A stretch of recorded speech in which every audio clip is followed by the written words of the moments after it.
C'est officiel, Hussein Acher est depuis cette semaine le numéro 2 de l'autorité palestinienne. À la veille de la visite de Joe Biden, l'homme de confiance de Mahmoud Abbas consolide ses chances de succéder au Raïs. Son portrait, signé ce soir Ariane Ménage, suivi d'un entretien avec Ali Waked, rédacteur en chef de la chaîne arabe d'I24 News et spécialiste des questions palestiniennes. À l'entrée de la Moukata, avant de rencontrer Mahmoud Abbas, c'est lui que saluent en premier diplomates et dirigeants étrangers. Hussein El-Sheikh accueille sur ces images de 2021 le chef de la diplomatie égyptienne. Il apparaît ici plus récemment aux côtés d'Anthony Blinken, secrétaire d'État américain. Image témoin de la longue ascension au sein de l'autorité palestinienne d'une figure politique jamais élue.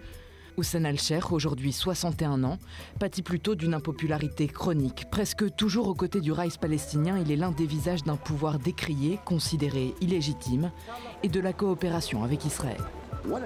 C'est Israël qui veut que je sois son représentant, mais le peuple palestinien et l'autorité palestinienne ne seront pas des représentants d'Israël. Hébraïsant, après avoir passé une dizaine d'années en prison, puis colonel dans les forces de prévention palestiniennes à la fin des années 90, c'est en qualité de chef de l'autorité des affaires civiles qu'il entame en 2007 sa carrière politique. Hussein El-Sheikh sert d'intermédiaire entre Ramallah et Jérusalem, conserve pendant des années des contacts avec l'échelon politique et militaire israélien. En décembre 2021, il se rendait ainsi au domicile de Benny Gantz aux côtés de Mahmoud Abbas.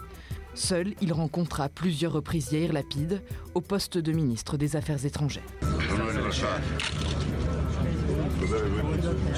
Voici Hussein El-Sheikh à Jérusalem en 2016. Il fait alors partie de la délégation palestinienne présente aux funérailles de Shimon Peres.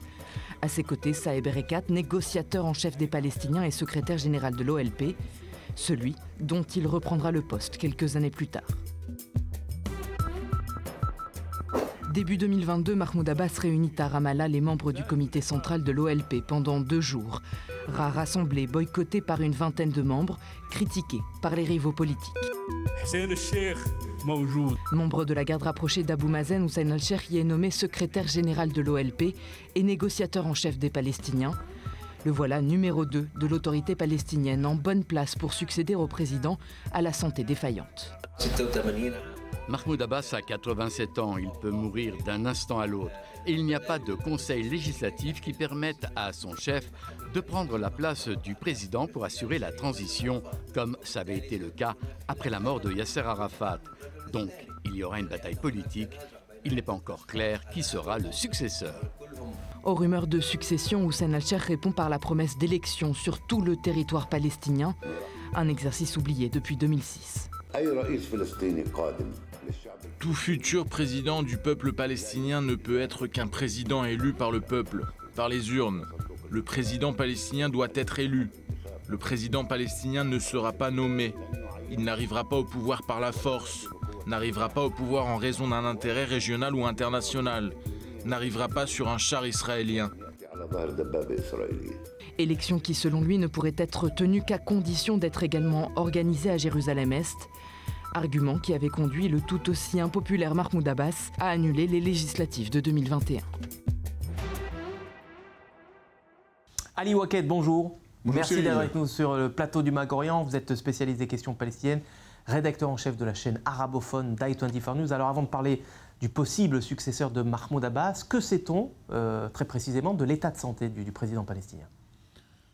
Bon, on sait que c'est un homme relativement âgé. On ne sait plus si quand on est à 85 ou à 86, on se considère âgé ou pas âgé. Mais Mahmoud Abbas, il est sans doute vers la fin de sa carrière politique civile. Oui, alors on vient de l'entendre dans le reportage, Hussein Acher appelle au suffrage pour désigner le futur président palestinien. Or, on sait que Mahmoud Abbas n'a pas organisé d'élection en Cisjordanie depuis 2015.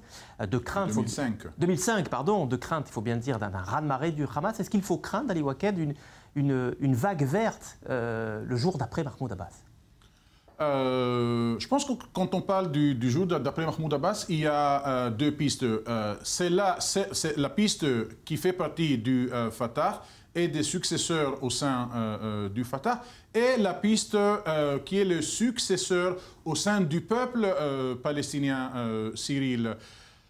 D'ailleurs, le président légendaire palestinien Arafat a disparu et on n'a pas eu ce désordre dont certains pensent qu'il va avoir lieu dans les territoires et en Cisjordanie. Quand on parle d'un successeur de Mahmoud Abbas, il est un des derniers fondateurs de l'OLP. Nous, on a ici tendance à parler souvent de l'autorité palestinienne, mais l'autorité palestinienne, elle émane de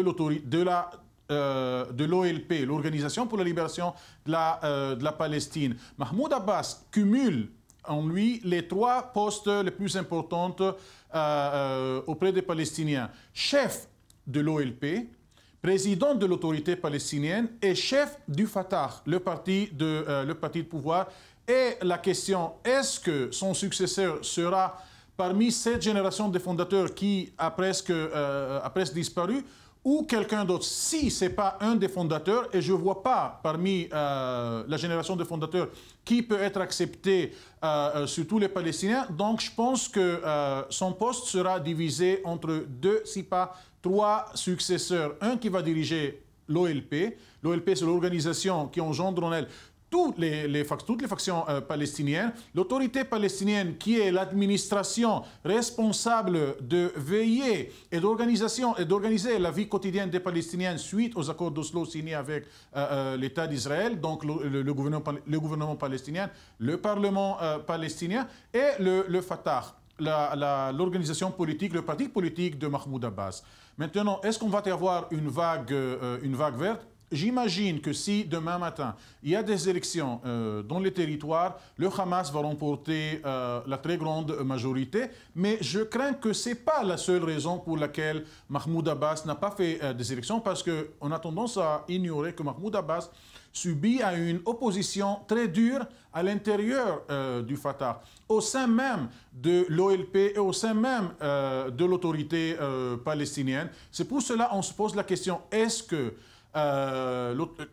l'OLP, sous la direction de Mahmoud Abbas, est considéré comme le seul légitime représentant du peuple palestinien? Ça, c'est le grand défi que pose à Mahmoud Abbas et le Hamas et le djihad islamique quand on parle de l'opposition, mais aussi des gens comme Mohamed Dachalan au sein du Fatah et au sein de l'OLP. Ouais. Et est-ce que les Israéliens pouvaient voter? Est-ce qu'ils voteraient, selon vous, pour Hossein al-Sheikh s'il était candidat à la succession de Mahmoud Abbas? Je pense que oui, pour la simple raison.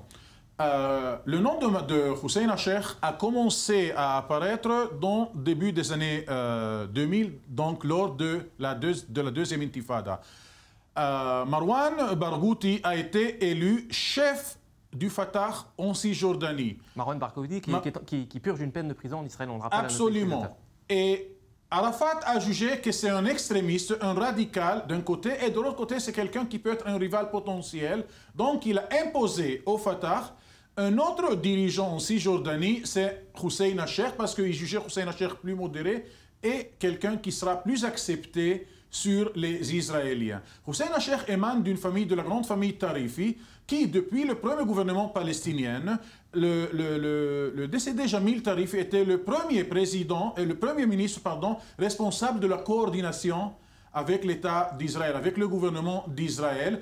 Et la blague au sein des Palestiniens, c'est que ça doit être quelqu'un des Tarifi qui soit responsable de ce ministère, donc de la coordination avec le gouvernement israélien. D'un côté, des hommes d'affaires, il y aura des gens qui vont dire corrompus, de l'autre, des politiciens proches des fils des modérés au sein de l'autorité palestinienne, mais aussi proches de l'État d'Israël, proches de l'armée israélienne. Et Hossein al-Sheikh, il est successeur, on parle de Hossein al-Sheikh comme successeur de Abbas, mais Hossein al-Sheikh, il est devenu successeur de son oncle Jamil Tarifi, responsable de la coordination avec l'État d'Israël. Il a de très bonnes relations avec l'État d'Israël parce qu'il est surtout connu pour ne pas porter les armes au sein de la deuxième intifada. C'est vrai qu'au sein des déclarations, Hossein al-Sheikh était aussi radical comme Marwan Barghouti. Il faut libérer la Palestine, il faut faire face à l'occupation israélienne, etc. Mais lui, il n'a jamais été accusé de porter des armes, il n'a jamais été accusé d'envoyer un Palestinien à commettre un attentat. Oui, à commettre des attentats contre les Israéliens. Il a surtout occupé de hautes fonctions au sein de la sécurité préventive palestinienne, ce qui en fait peut-être effectivement un candidat plutôt favorable en tout cas au dialogue. Et on rappelle qu'il a consolidé son pouvoir cette semaine puisqu'elle a été nommée en lieu et place de Saïb Erekat, qui est décédé, donc c'était l'année dernière je crois. Saïb Erekat, il y a 2 ans qu'il était décédé. Il y a 2 ans, des suites du coronavirus. Merci Ali Wakel pour cette brillante analyse sur la succession qui semble s'ouvrir donc à Mahmoud Abbas à l'état de santé déclinant.